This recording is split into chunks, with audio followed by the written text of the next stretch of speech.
want to remember everything that you read. I've read hundreds of books, blogs, and newsletters. Is how much information that বন্ধুরা, প্রতিটি ক্লাসে এমন একজন ছাত্র থাকে যে সব সময় টপ করে, আর তার প্রতিযোগীরা অনেক চেষ্টা করেও তাকে ছাড়িয়ে যেতে পারে না।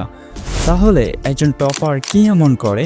সে এমন কি পড়ে যে তাকে বাকি ছাত্রদের থেকে সম্পূর্ণ আলাদা করে তোলে? যদি আমরা বাস্তবে দেখি তাহলে বুঝতে পারি যে সে বেশি পড়াশোনা করে টপ করছে না।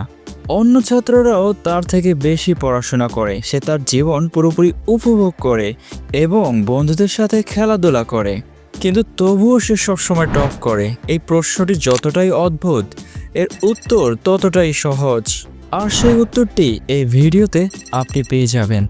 আজ আমি আপনাদেরকে একজন টপারের গোপন রহস্য বলতে যাচ্ছি, যার কারণে সে সব সময় টপ করে এবং বাকি ছাত্ররা শুধু চেয়ে থাকে। একজন টপারের রহস্য জানতে হলে আপনাকে ভিডিওটি শেষ পর্যন্ত দেখতে হবে। চলুন শুরু করা যাক। ভারসাম্য বা ব্যালেন্স রক্ষা করা।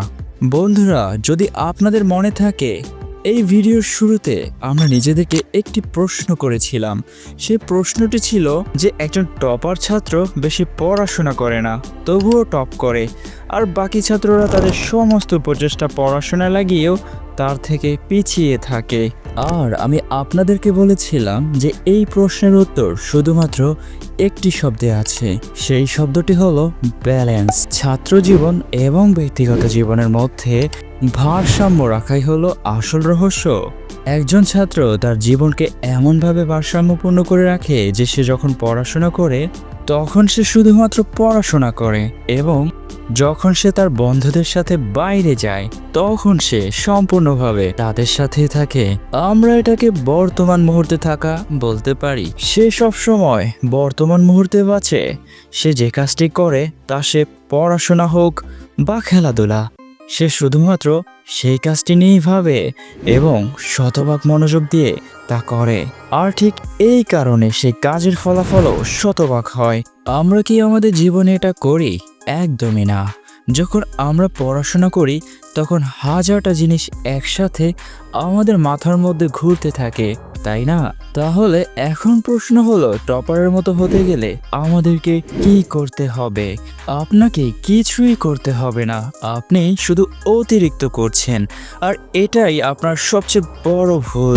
আপনাকে কিছুই করতে হবে না, শুধু আপনাকে বর্তমান মুহূর্তে থাকতে হবে এবং আপনাকে একবারে একটি মাত্র কাজ করতে হবে। এর বাহিরে আপনার মনে অন্য কোনো চিন্তা থাকা উচিত না। আপনার শুধুমাত্র একটি লক্ষ্য থাকা উচিত যে আপনাকে কেবল পড়াশোনা করতে হবে। এভাবে হবে কি জানেন? আপনার মনে তখন মাত্র শুধুমাত্র একটি লক্ষ্য থাকবে। আপনাকে ভাবতে হবে যে আপনার পরীক্ষা কাছে, আপনাকে শুধু পড়াশোনা করতে হবে। আপনার প্রস্তুতি কম, কিভাবে এত সিলেবাস শেষ করব যদি আমার পড়াশোনা সম্পূর্ণ মনোযোগ না দেই? নিজেকে একটু ভয় দেখান, কারণ মাঝে মাঝে ভয় পাওয়াটাও জরুরি এবং উপকারীও।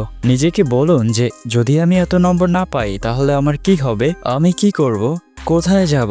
তখন আপনার সামনে থেকে একটি উত্তর আসবে যে ভাই তুই পড়, এখন শুধু পড়, যা হবে ভালোই হবে।